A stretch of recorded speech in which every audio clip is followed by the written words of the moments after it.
Hello, everyone. My name is Gil Penalosa, and this is Cities for Everyone, the webinar, where every other week I invite fascinating people to share their knowledge and their experience so that all of us can learn on how to create cities that are more equitable, sustainable, playful.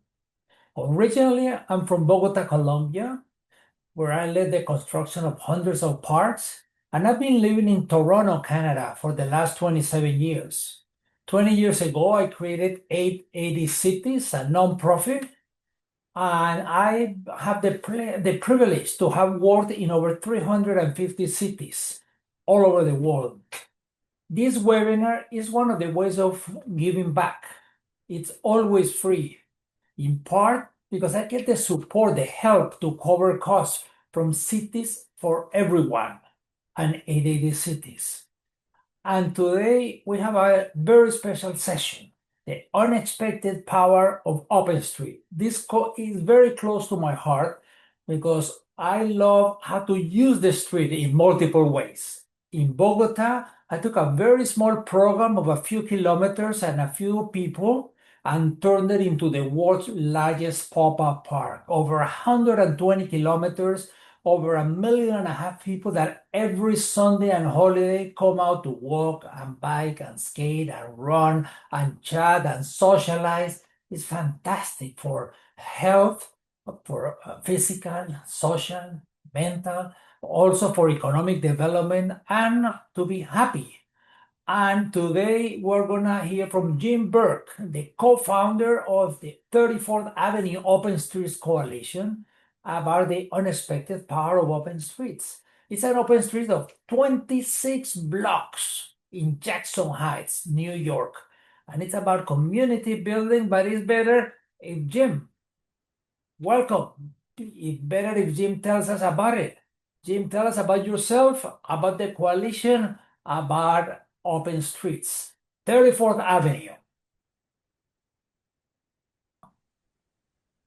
Thank you so much. I'm so honored for so many reasons, especially your 880 quote. We live by that here on 34th Avenue.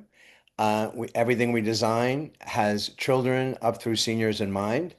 And the other thing, I got to experience Ciclovia in Bogota, Medellin, Mexico City, and our much reduced one here in New York City that's only 3 weeks that's called Summer Streets. So I'm very honored and very excited to be with you here today. Thank you, Jim. And one of the things I tell people is cities are different. So whatever Jim is going to tell you is not about copying. It's not like on the computer that we copy and paste, but it is about adapting and improving. Many people see what Bogota did, like in New York. The former Commissioner of Transportation, Janet Sari-Khan, and the former Commissioner of Planning, Amanda the Burden, two amazing women. They went to Bogota on a Friday night, Saturday, walk up and down the street, Sunday, up and down the Ciclovia. They came back to New York and they did Summer Streets. Summer Street was a huge start, was really, really nice. Sadly, like 14 years later, it's only 3 weekends per year. It should be everyone, every weekend, at least June, July, and August. And it should be citywide.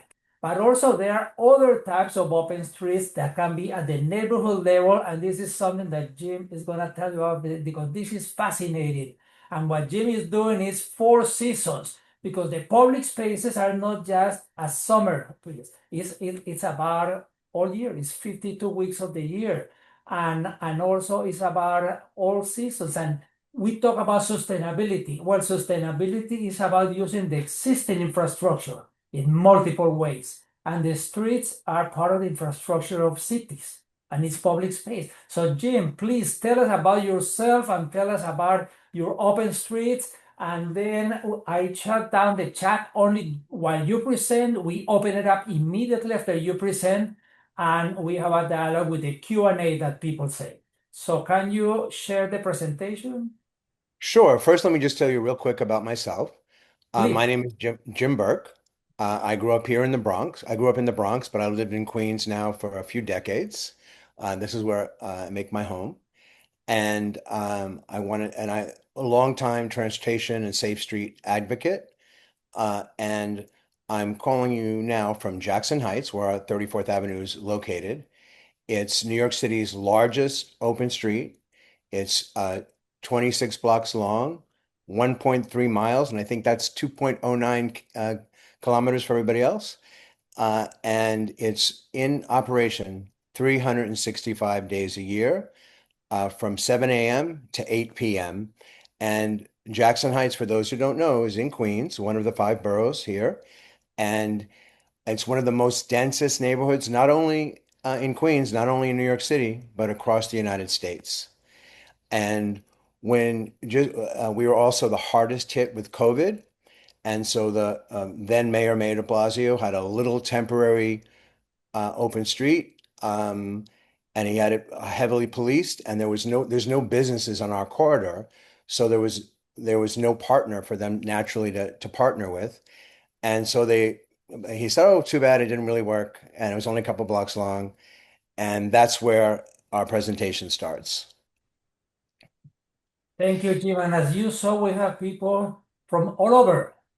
We have people from Puerto Rico. We have people from Argentina, from Mexico, from Kenya, well, from Uganda, from Sweden, all over the US, Santa Monica, California, or Maine, and all across Canada. We're eager. So please tell us about Open Streets. So right when we wanted the open street, we really wanted it. We thought that it was the city didn't do it right. We really wanted it to be community based. So we staged a little after our own kind of guerrilla street theater, and we got together and we closed down a street ourselves with a sandwich board. And immediately the street that we closed immediately filled with people. And that was the first start of us pushing the city to have an open street. And it was a kind of a long process because we didn't just want the usual 1 or 2 blocks of open street, and we didn't want it to be run by the police. We wanted to run by the community. And you can see here, this is one of the first things we did once we opened it ourselves, is we played Sapo, which is very popular here among every age group. But that's the first thing we did when we opened our street. And what happened? A lot of seniors came out, and then a lot of kids wanted to play. And you have to remember, at this time, we were all locked away in our apartments. A lot of us had COVID, came out on the other side, and everything was closed. There was no gyms, no nothing. We all wore masks in Jackson Heights. Not as I alluded to earlier, it's very dense, but the sidewalks are very narrow.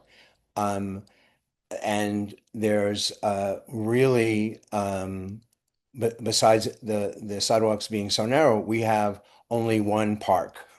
So we have very limited park space, very narrow streets, and you can see here, not only not long after we opened the street and put together 150 volunteers, we put the barricades in place every morning at in the first thing in the morning. We took them away at 8 o'clock each night, and we had the most incredible team, and an incredibly complex Excel spreadsheet to open and close this. But we wanted to make sure people felt comfortable to use the open street. I grew up in the Bronx, where I'm just at the age where we still kind of commandeered and played Ring Alivio, played Manhunt, played all those things in the street. So we wanted to make sure that people felt comfortable. So right after Sapa was a big unexpected hit, we added English second language classes, uh, all these exercise classes, Zumba and Colombian salsa, Mexican cumbia, yoga, and every kind of kids game. Sapo still played an important part, arts and crafts, but basically, and one of the things here you can see biking. Biking became, all of a sudden there was a safe place to bicycle in our neighborhood. And so we started bike lessons and a bike ride. We started a food pantry. We started a clothing swap and distribution. You name it. We were starved for space. We have no community center in this neighborhood. And when these streets opened up, it it was like a treasure for all of us. Um, a lot of people here are double and tripled up in apartments. It's a very heavily immigrant community. We speak 67 languages or more here. People are from every part of the globe. But some people are maybe three generations in one apartment. So all of a sudden, when as soon as and you have to remember, we thought that since we had COVID in March and April, we thought, oh, it's over. So we still wore our masks, but we were outside and we just wanted to stretch our legs. And since everything was closed, we invited anybody who wanted to do their cultural celebrations, anybody who wanted to do their exercise, anybody who wanted to do their kinds of classes. Uh, we invited them all out to the street. And what we wound up with was 7 days a week programming. Um, and as things started to loosen up and things started to reopen, then we realized that between 6 and 7 thousand kids use this as a corridor because we have about four schools directly on the corridor, and then some a block in, half a block in, one building in, an additional three or four, countless daycares, and we have so many uses for this street. And as you can see, you'll see people in the background, all the different celebrations. What I did was I took about 6.5 years of pictures. That's very Colombian. That's La Noche de las Velitas. Those are nighttime walks. Every single person, this is a Mexican mariachi. Every single person that you could see the snow.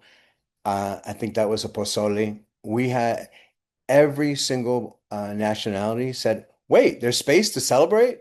You don't have to rent a hall, and we can invite everybody. And so uh, we celebrated Mexican the Dia de los Muertos. We celebrated um, every single Colombian holiday, whether it was the Mexican, whether it was Colombian Independence Day, whether it was Noche de Velitas, and every single other holiday. We have celebrate Lunar New Year. We celebrate the Light Festival with the South Asians. I mean, anything you can imagine, we did on the open street, and we did it uh, to allude to Gil's famous 8 to 80. You will see in fact, our bike ride, and bike lessons. We've had people as young as 2 and 3 participate up through 77. And as you can see through the pictures, all of the age groups and everybody in between are able to participate. And what happened was, as COVID was winding down, a lot of us still wore our masks, still very worried about it because we were really, really hard hit in this neighborhood. We did not, and look, even in the winter, we did not want to give up this space because it really meant the world to us. Jackson Heights, it's such a densely populated neighborhood, but often people will get in their elevator, go down, go directly to the subway, go to work late, maybe go out to dinner in Manhattan, and then come back. And I and my partner were guilty of that, and so we didn't know many of the people. We didn't know many people in the building. We didn't know many people in the neighborhood. But by having the potlucks on the street, on the avenue, by having this barricade team that every morning would be up and down the 26 blocks putting the barricades in place, by participating in the English Second Language Club, by watching the Baile Folklorico dancers, by leading the bike ride and participating in these bike rides that got about our neighborhood. Um, all of a sudden, we all started to know each other. And one of the most densely populated neighborhoods in New York City really became like a small town. And we had Broadway come visit us. We had circus performances. But at the daily everyday um, activities, just walking, just going for a run, just going for a bike ride. all of a sudden a really, really noisy car choked neighborhood became really quiet. It's pretty amazing. Um, you think that it's the density that makes the noise. It's really the cars and trucks that do. And when you remove that from the equation, um, it really feels healthier. And I think kids learn better under those circumstances. And we all really get to know each other much better because we can participate and really share all of our cultures across. And normally, if you have a cultural center, it's usually just one culture, and you have to go into a particular neighborhood, into a particular building. And if you're not from that, you might feel uncomfortable doing that. This is just a typical uh, walk to school dismissal. Kids are getting out of school, and just a typical thing. And you said this is part of the 7,000 children that I said walk back and forth. And instead of, I don't know about in the rest of the world, but here in the United States, the most dangerous time of day for children is arrival and dismissal. That's unfortunately, people get hit by cars, and we've had our share. And before we even started the open street, we were trying to make this a safe school zone because when the advent of Google and Waze sent all across the United States, I'm sure everywhere else, cars, a quicker way cutting through these residential neighborhoods at high speeds. And by making this an open street and by making this a car-free area, um, and we have car-free areas in front of all of our schools. So even some, when we had some arguments about, and some people the naysayers who weren't thrilled about the open street, because maybe they have to drive a little further out of their way. But one of the things that we kind of all agreed on as a neighborhood, and we said, how about we make right in front of all the schools and our parks safer? And if we take cars away from there, that does two things. One, it makes arrival and dismissal from the most dangerous time of the day to the most joyful time of the day. And then it also breaks up the grid. So Google and Waze and all those traffic things are no longer going to send traffic. They just stay on the highway and they don't cut through our neighborhood. And that means less pollution, and that means less noise, and that means way increased safety. Um, I think it was 60% safer immediately. Bike usage, I think it was Fast Company published that first year. It was like up 1,000% of people. I mean, people dusted off their cobweb bicycles. Lots of women, lots of children, lots of men in their 60s and 70s. And it was pretty amazing. And this here is the Santa ride that used to need a police escort and would be very complex. Now we do it on the open street each year. And that was founded by two Colombians, Claudia and Rodney Corsino, also known as Santa, Mr. and Mrs. Santa Claus. Uh, and since we partner with them to have it on the open street each year, just I don't know how many, it's just amazing the amount of children and adults that join us.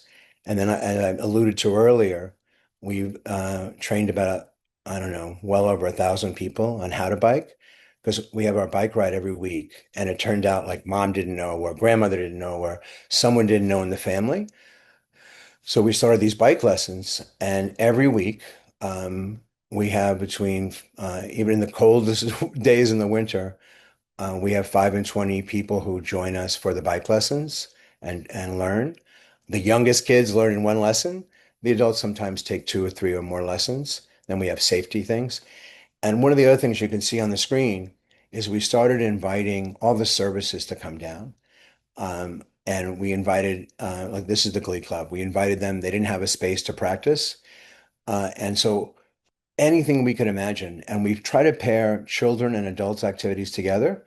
So while you're doing a Zumba or while you're practicing your English in our English conversation club, your child is walking the runway or they're playing Legos or they're doing some fun activity, whether it's hula hoop or the races, and so that everybody has something to do.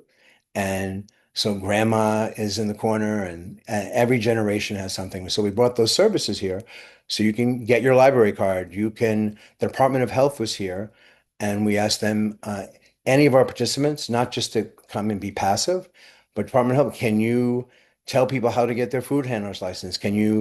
Library, can you actually give them a library card? Can you lend them books? And we had Asian Americans for Equality. They did a tenant workshop, and they've done it each a series, 4 to 10 sessions on if I'm a roommate or am I paying the right rent? I don't have heat, and just really helping people in person, right in their neighborhood, right down the block from where they live. You don't have to get a babysitter. You don't have to um, uh, take public transportation with your kids and try to get an appointment. We bring a lot of the services directly to you. And that's been a world of difference. And now we have in the warmer months, 7 days a week. And I mean, like, not just one thing, like on a on a Saturday, it starts with boxing and it has Zumba. And then we have our world bike ride. And then we have our gardening from 10 to 1 and cumbia. And, one of the things I didn't touch on, you can see that the DOT followed up and they made these plazas car free, and they did temporary treatments, made them nicer. This was a surprise. We invited each year we have a honk. We invite them to come down and greet the kids, and we all do like a little mini parade. Then this is Martin Luther King. This is Holiday celebration. I mean, it's celebration after celebration after celebration, and it's nonstop. And that's because we have 26 blocks of open space. As Gil alluded to in his introduction, that's a lot of space, and you can do a lot of really fun and amazing things. But we have to give the shout out to DOT because they made those temporary things. And now we're looking to the future, and we want more plazas. We want nighttime lighting. A lot of people you can see, especially in the winter. They want to enjoy it when they get home from work. We want more seating. We desperately need seating. We want more treatments. We want to be the sponge because we have neighborhoods all around us. So we want bioswales. We want more tree treatments. We want things that really can make a big difference for the surrounding communities to make them better off and to use this space. And we think it can be done inexpensively. Um, and we're hoping that DOT and everybody's listening. Those are the kind of things that we want investment for. We want to make sure that it remains a micromobility corridor, and we want to make sure the connection. So people are like, wow, I feel so safe. And we show them the safest way to come and connect to the other safe infrastructure. But there's lots of um, gaps all along around New York City. And we really want it to feel safe so that an 80-year-old can ride, can feel comfortable uh, on their bicycle, by foot, in their wheelchair, or like my mother with her walker, to be able to visit everywhere. And by the way, this was a C40s project that we started last year. We became an outdoor cooling station. So we have the mister and we have the kiddie pool and we have the pool. We have ice cold water and we have all of these things that normally you'd have to like travel to an air conditioned center somewhere. But this is again right outside your door. You come, you need to cool off. We have the emergency management there. We have the mayor's office. We have all the services there as well. Lots of fun and activities, but a place to be, sit under a tree, sit on a bench. Again, this is another partner of ours, New York Presbyterian. They do food demonstrations each week, and they give you the food to go home with, the recipe and the ingredients. Elmhurst Hospital, we have them not just come and hand out paper, they come and do a doctor's walk. So you can walk with a cardiologist, you can walk with someone, a specialist in asthma, and you can learn and really ask questions and walk the length of 34th Avenue with a doctor. So we really have pushed partners all across the city to join us and nonprofits to really come and really make a difference. And for kids, they get to speak to doctors in their language. They get to learn about these things.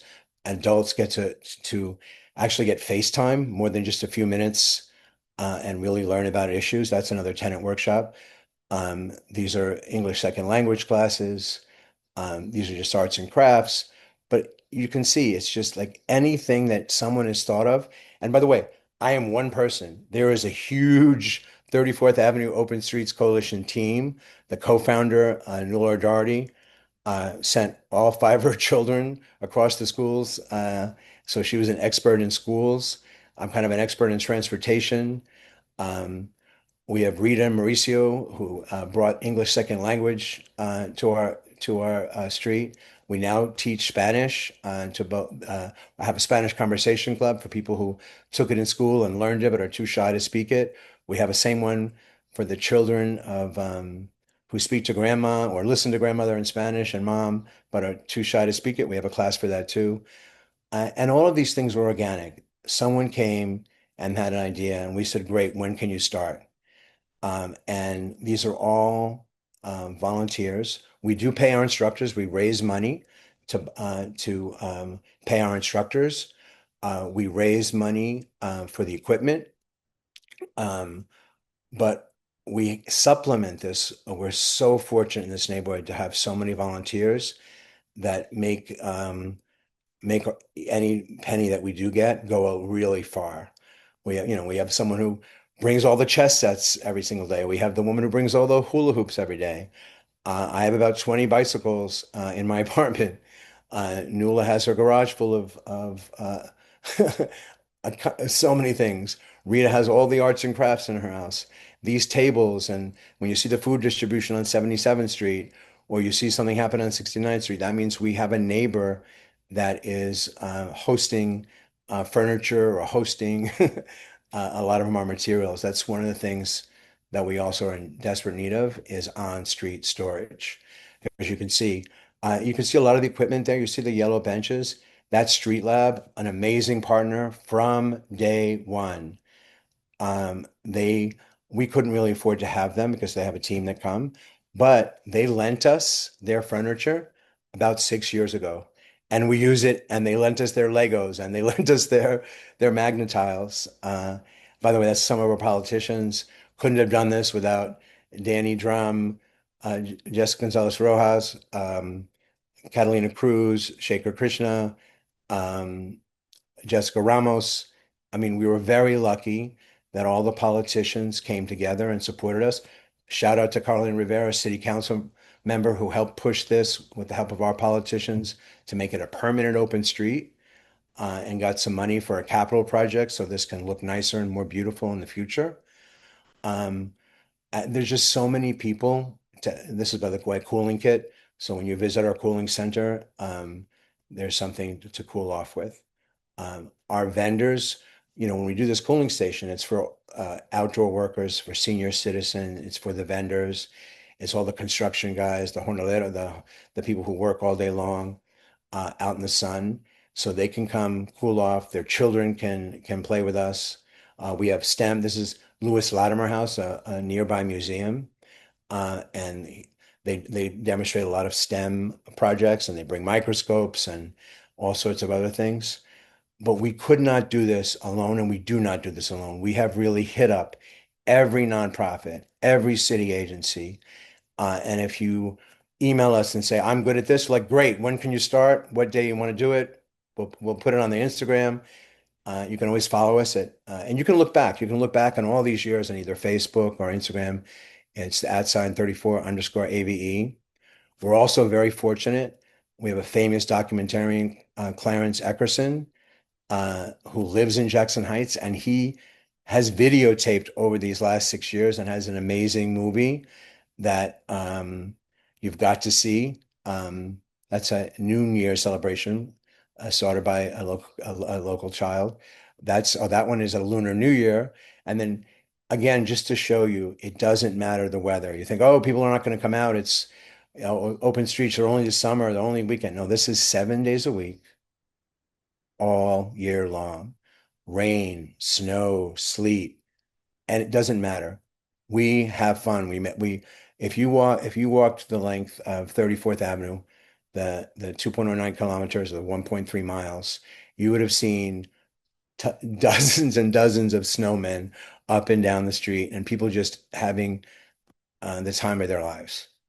Um, and I urge anybody uh, to look at your neighborhood and identify um, open streets, bicycle corridors, because I am telling you, I went from knowing nobody to I can't walk half a block, and not just me. Anybody who's volunteered, anybody who lives along the corridor, it's become a small town. So even though it's New York City, um, across age groups, across every single metric, and every single culture, we have really gotten to know each other. Um, coming up is the soccer games. We were the official cooling center. The mayor's office said, "Hey, the soccer match is tomorrow. It's going to be like a zillion degrees. Can you activate your cooling station right near the soccer watch party?" And we're like, "Yep, we'll be there." And we work with the Department of Health, New York City Emergency Management, the mayor's office, and the Department of Transportation to have that cooling station. And you'll see a lot of group things. We have a lot of discussions. That's Arvin from Helsinki talking about urban planning. This here is a LGBTQ history tour. This is our boxing class. I mean, really, yeah, and that's a bike class. We just have nonstop activities. I'm sure I left out a ton of them. I've left out a lot of people. That's our soccer watch party. That was DOT set that up for us. We didn't have to pay for it. It was really nice and really fun. And the community really, really, really enjoyed themselves. We had a nice turnout. And even though it was a very, very hot day, but you could come over and cool off with us. And that's right adjacent to our only park. And so that's really in the halfway point of our open street. This is a typical Saturday morning, on different, depending on the street, there's Zumba or there's boxing. But I just urge anybody, we didn't think of this when we started. This all happened one by one organically. And it's probably the best thing I've ever been involved in. And I'm retired. And this has been wonderful, a really wonderful and fun endeavor. And not only me, but all the people that volunteer for us, whether they're high school students, they're college students, whether they're retired, whether they're still working. This is a community-wide endeavor. And there's just so many people to name. And we couldn't have done this without them. And the city took over a lot of the things we used to clean the median. We used to put all the barricades themselves. They rewrote one of their contracts with the Horticultural Society. So they put out the barricades, they do the cleaning, so we can just enjoy that and work on the programming. We still do the gardening in the median. And just to really hark back from the beginning, one of the other reasons this worked is because so many of us were involved from one end of the neighborhood to the other, whether they were the barricade volunteer, whether they were a performer, whether they worked out boxing or Zumba, or they wanted to learn to dance. Everybody felt personally invested, and that's how this moved forward with the help of our elected and the help of Department of Transportation, and now with the help of the Horticulture Society. That's how we got to do everything. So thank you, Gil. I hope I covered everything for you. I try to Thank do it as you, quick as I Jim. can. 6.5 years in a few minutes is hard. Oh, thank you. Thank you very much, Jim. What an amazing presentation. Wow, the 34th Avenue Open Streets is really a fantastic community builder. 26 blocks, the 7 days of the week, 365 days of the year, of people doing all kinds of activities for little babies, for children, for the teens, for adults, for old adults, for everybody. And it's about like an urban health program. It's good for physical, for mental, for social. It combats loneliness. Wonderful. Please share this with your decision makers, with your elected officials, with city staff, with the media. And even more important, do your own open streets in your city, in your neighborhood. Cities are about neighborhoods.